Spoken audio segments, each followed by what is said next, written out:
Honey, what are you doing? Just looking at their shoe placement. We've just spent 4 days in Sonoma wine country, and we've enjoyed some wine. We haven't done a lot of wine tastings. We've done a lot of wine drinking. More than anything, we've done a lot of thrifting. We've been to vintage stores and thrift stores. California's wine country. It's not just for wine drinking, it's also for thrifting.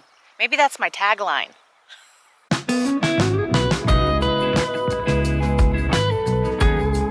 Today we're thrifting in the heart of California wine country, Sonoma. Think rustic charm, vineyard views, and thrift stores packed with everything from budget-friendly finds to high-end vintage. And yes, lots of wine-related treasures. The first stop on our list was a little place called the Church Mouse. There were lots of things inside. It reminded me of prices that you might find in a Goodwill. There were some things like this Wedgwood dish that was $4.99. I'd find that in my Goodwill at the same price. And here's some of that wine-related treasure that there was an abundance of. These mugs, they were $1 a piece, 99 cents, which was very reasonable. So there was a wide range of prices and lots of different finds, like $6.99 for this little wall hanging. Lots of sets of dishes. Nothing I found I could live without, but this Port Marion botanical garden casserole dish, it was $9.99. I'm still wondering if that should have come home with me. What do you think? For $9.99, I just wasn't quite sure. And like, this dish was so unique, I have no idea who made it. There was no back stamp. It was very mid-century looking. I decided to leave it behind. What do you think? Should I have grabbed that? They had lots of dishes, lots of one-off dishes, and they were all stacked. Stacks and stacks of dishes. And I tried my best to gingerly go through them, but it's a little hard to do when there's so much to see. Lots of wine glasses, not a surprise to find in California's wine country. I did pick up this little brass, now I'm going to call it a candle votive. I'm not sure what it was originally, but I think that's what it would be a great use for. So that did come home with me. I'm still wondering about some of these little pieces. I'm drawn to the silver plate. I always have been, especially unique pieces like this one. I'm thinking this is a little honey pot or jam jar, like it's missing its little spoon or something that should have been up there. Ultimately, I left that behind. Left it for someone else to find. I love this little 4-leaf clover dish. I wasn't familiar with the maker, and this was about the point where I discovered that my phone was going to be useless. We had no cell service, so I could not use Google Lens to tell me any information. I was just having to follow my gut, which frankly is a much more enjoyable way to thrift, because I was just picking up the stuff that I liked and that I hoped someone else would fall in love with. Some of it was easy because I knew that I had sold it before, but some things like this that I had previously thrifted a similar item, sat on it forever, so I knew, okay, I'm going to leave that behind. Salt and pepper shakers, little individual salt cellars. You know, it's one of those things where it's like, well, I'm drawn to it. I really like it. Will someone else be drawn to it as well? I just wasn't sure. So I ended up leaving a lot of things behind. And now going back and looking over some of this footage again, I think, oh, I really wish I would have grabbed that one thing. These candlesticks did come home with me. Again, wasn't familiar with the maker. There were stamps on the bottom. For $2.99 a piece, I was willing to take a chance. And they are currently on my own mantle in my living room.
So here's what I picked up. I got these milk glass sherbet cups, a Queen Elizabeth Coronation loving cup, some martini glasses, as well as some other cool glassware.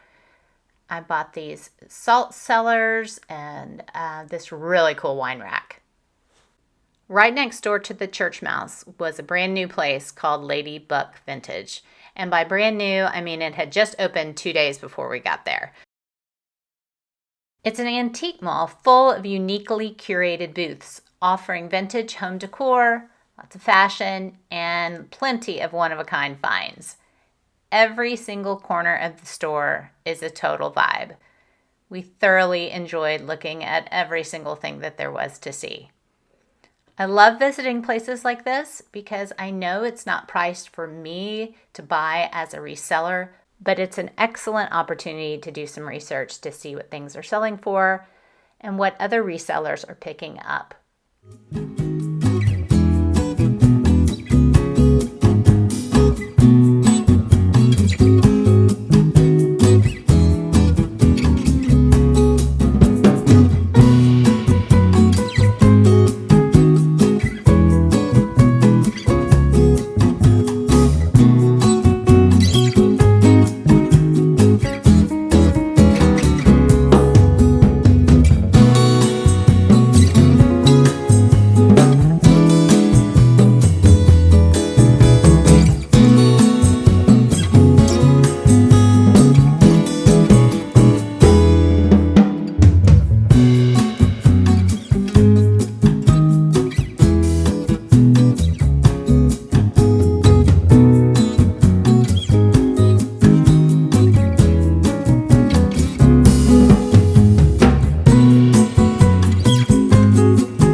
Got really excited when we went into this back room because I quickly spotted a poster from Neiman Marcus back in the 1950s that was part of their France Comes to Texas event.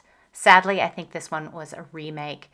So even though it was marked way down to only $100, I decided to leave this one behind.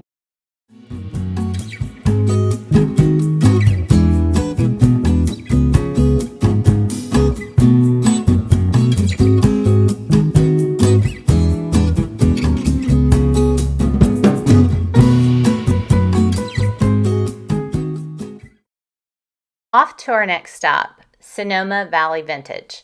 It's a hidden gem. It's bright, it's welcoming, it's full of character, and it just happens to be painted the perfect VSJ Home Collective blue.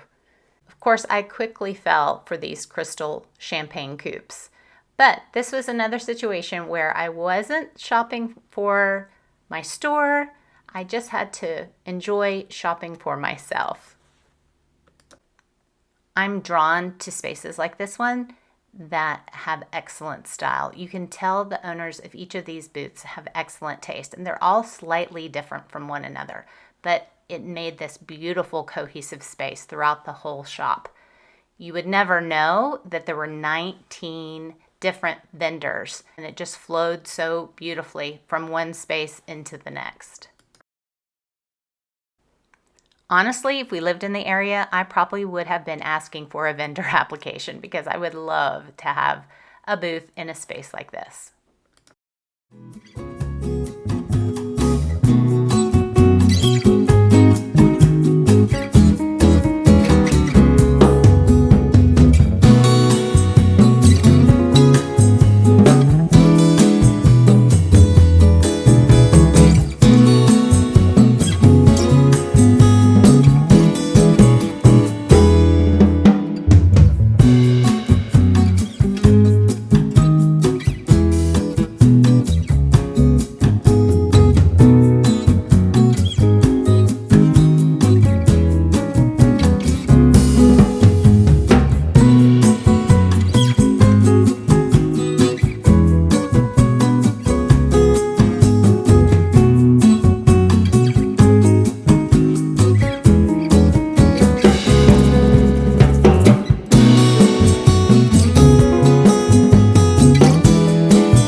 anyone that knows me knows that I'm a huge Francophile, so I quickly fell in love with this back room.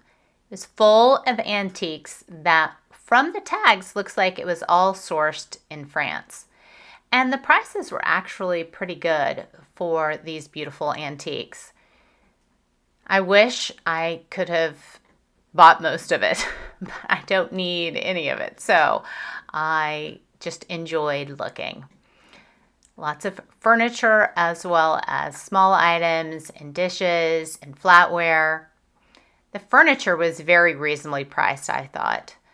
This beautiful chair was filled with down, was only $185. It has a matching ottoman. And there was also this beautiful needlepoint stool. Now, I'm a needlepointer. I know how much time and effort goes into it. So $60 for this beautiful stool is an amazing price, especially with all that detail and the nail heads. And it was actually in pretty good shape. Now, these I actually did consider bringing home because they are from the 1800s. They're brass with an iron handle for $150. Now, that seems like a lot, but considering their age and their size, they were really pretty big. They were so cool. I debated for a little while, but I ended up talking myself out of it. I was trying to be good. Then we went to the side of the house where they had some fun furniture, like these chairs that had been reupholstered with this oilcloth and a fun table. The table and the chairs were priced separately. The table was for $175 and an Adirondack table. And then these chairs, it's hard to read here, but they were $195 for the set of 3. These chairs were really cool. I wish I could see this better. I do believe that says $295, $275 for those 2 chairs. And then this wicker elephant table, I love him. He was in a little bit of rough shape, I'm guessing from kind of being outside. He was $148, which is kind of the going rate for these guys.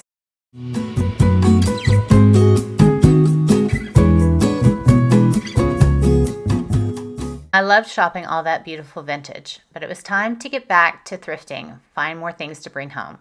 So we headed off to our next spot, Republic of Thrift. We were excited to shop, and right up in the front is kind of all of their more, I'd say, expensive items.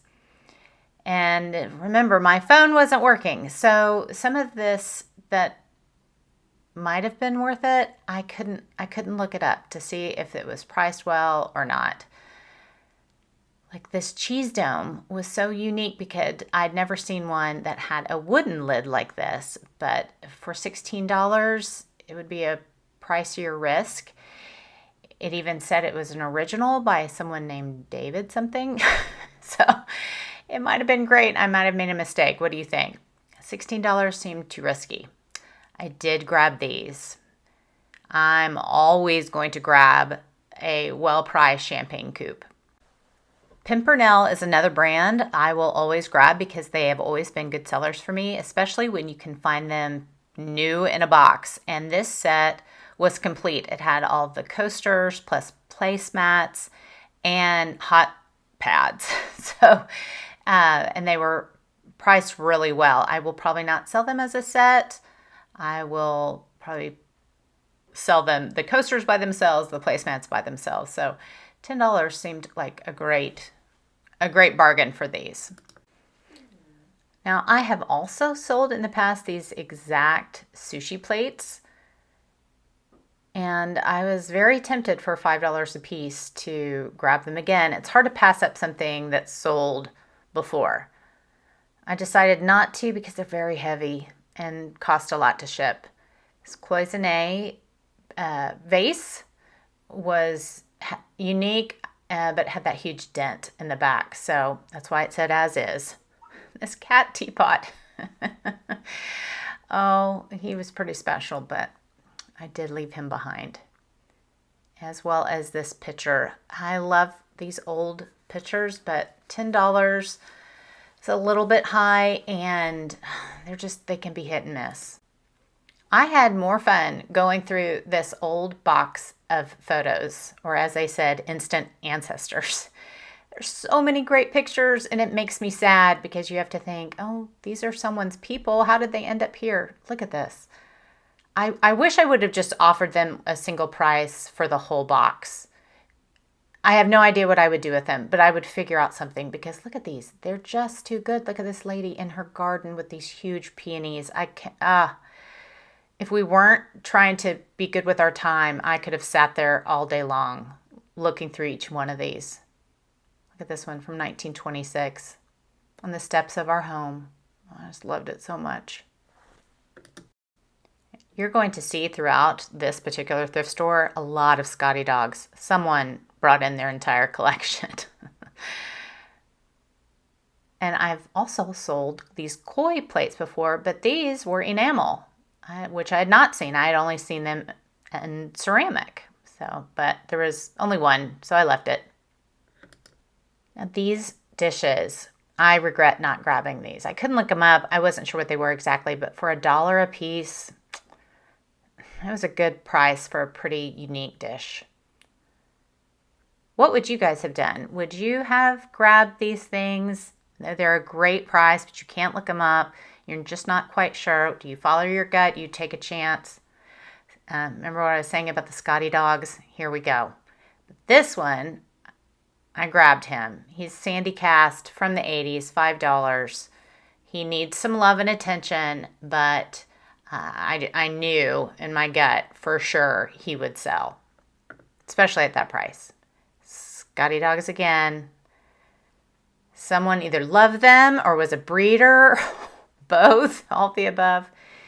I'd never seen a hamburger press made out of wood before. It was $2, but it made me nervous. How do you clean something like this well enough after pressing raw meat over and over again? Speaking of, I instantly saw this bacon press. I've sold one like him before. He needs love and attention, but was a little barkeeper's friend. He'll clean right up. I don't want to clean him too much because that's part of his charm. And of course, I grabbed these. These are too good. They will be sold as a set. And I wish he didn't have that little chip, or I was talented enough to paint the chip, because that's a pretty great cookie jar. I did grab this right away in excellent condition. I will always grab a blue and white lamp. Jury is still out if I am keeping him or if I'm going to put him in my Etsy shop. Stay tuned. And that grin on Derek's face says it all. He knew that I was going to grab it. This little table was $2. It's a little wobbly, but I'd been on the hunt for a small table to go next to my desk in my office. And finally, the thrift god smiled down on me and brought this cute little table to me. So I'm going to have Derek work on the legs to tighten it up or figure out what the deal is, and then decide if I want to leave him that color or paint it. When I saw this wine chiller, the hand-painted ceramic chiller, I was turning it around expecting to see that not for sale sticker. But lucky for me, it was for sale. So I quickly, after I kind of made sure I didn't need any of the utensils, I cleaned it out, made it mine. This is another one I kind of regret not grabbing. It had some little snags in it, but this old cotton, red and white checkered with cherries. Right, that was a mistake. I should have brought that home, but it did have some wear, as you can see right there at the bottom. But I don't know. For especially an outdoor picnic type tablecloth, I think even with the hole, it was worth it. I'm always drawn to these great big bowls, and they never sell well for me. So even though it was $4 and definitely cute, I left it. I did grab this R.C. Gorman print. We have an R.C. Gorman in our home, and he's a popular artist, so I think someone will want him. And this little fish bowl, fish are a thing. So for $3, and he was in good shape, I liked him enough to put him in the cart. So as you can see, back end of our car was getting a little out of hand. Now we had these empty tubs that Derek was smart enough to bring with us. So we took the opportunity, since we had some shade and a little bit of time, we took everything out the back of the car and packed it all in the tubs and got rid of some of the boxes. So many places were so good about having boxes and wrapping things so nicely for us. After that was all done, everything packed away so nicely, we were ready to head off to our next spot. I told Derek he was worth the money. Packing all that up for me and being smart enough to bring the tubs.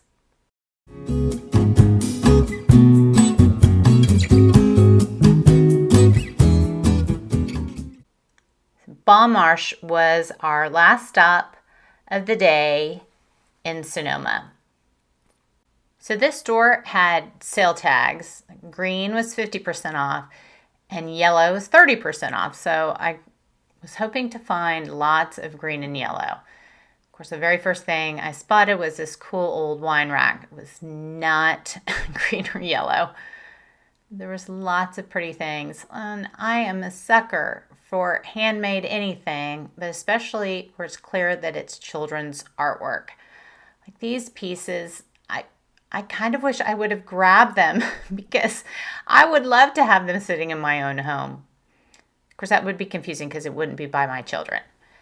Lots of beautiful pewter and silver plate, but it was priced fairly high for what it was. So again, this is at the end of the day when you've already spent a bunch of money. It makes you a little more cautious about paying up for things. But I immediately was drawn to this squirrel nutcracker.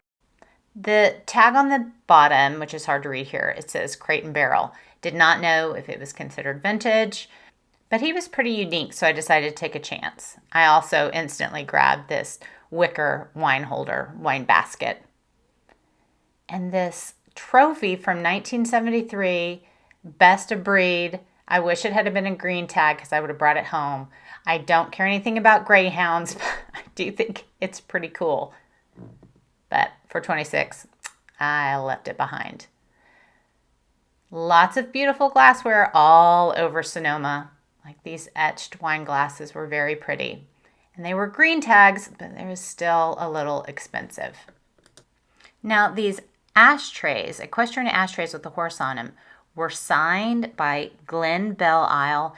They were priced pretty high. They were $37.99.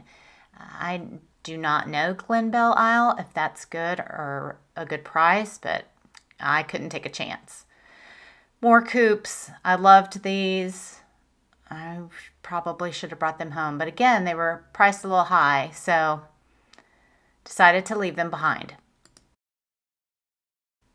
Now, I have really gotten into napkin rings lately. I've sold quite a few in my shop, and they're a fun thing to look for when you're thrifting. They're priced pretty reasonably. I think it's one of those things that we need to bring back into fashion.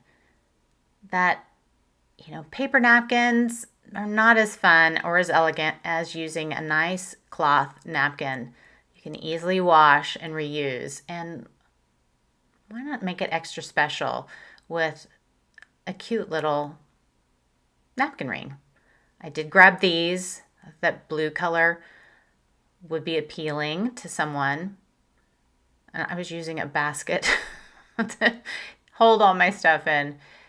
Salt and pepper shakers are another thing that I'm drawn to all the time. Those were green tag. I did end up picking those up and putting them in my basket, but I got distracted by this vintage flatware that was Oneida, but it was $60 and not a green tag. So left that there, but took some time to go through all these old salt and pepper shakers. I can't remember where I saw it, but someone had a table set with old salt and pepper shakers where each one was different at each place setting. I thought that was a great idea, so I want to do that sometime. I continued to go through and find like these old Christmas. Again, something I look at now and think, I should have grabbed those. There was lots of napkin rings. I did bring these home. They were 30% off, kind of a bone, I'm sure it's faux bone napkin rings. This is another item where I'm so tempted to keep it, but I'll probably put those in my store. And I also found some of these floral, ceramic floral, pink and blue, very cottagecore, very cute. I think there's 6 in there. So those will be coming to my shop. This dispenser was very cool. It was half off, but knowing that it says that it's not working, I wouldn't have the first clue of how to fix it. But if you're in Sonoma, go to Marche. If you know how to fix it, grab that. I love these old pictures so much. They never sell well for me, but I'm drawn to them everywhere I go. And these little creamers, same thing. I think there's so many different cute uses, but they're just not sellers in my shop. Mugs. Always going to look at the mugs.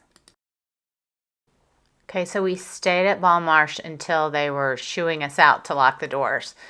Here's just a few things that we picked up that had to go straight into the tubs. The Budweiser tray, the wine basket. There were some dishes in there. Of course, all of the napkin rings that I picked up.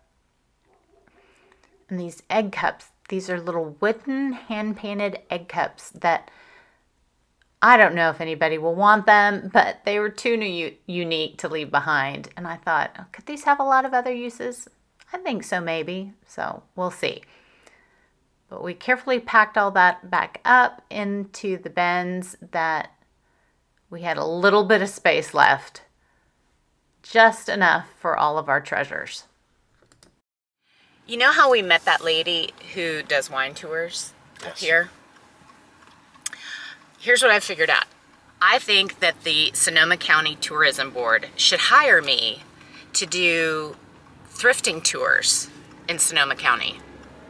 I could kill it at that. I think it's a great idea. We can move to wine country. You can farm and have some grapes, and we're going to get a Sprinter van, and I'm going to give tours of all of the great vintage stores, antique shops, and thrift shops that we've hit up these last 4 days that we have spent in California's beautiful wine country. Great idea. I think it's a great idea. Great idea. You should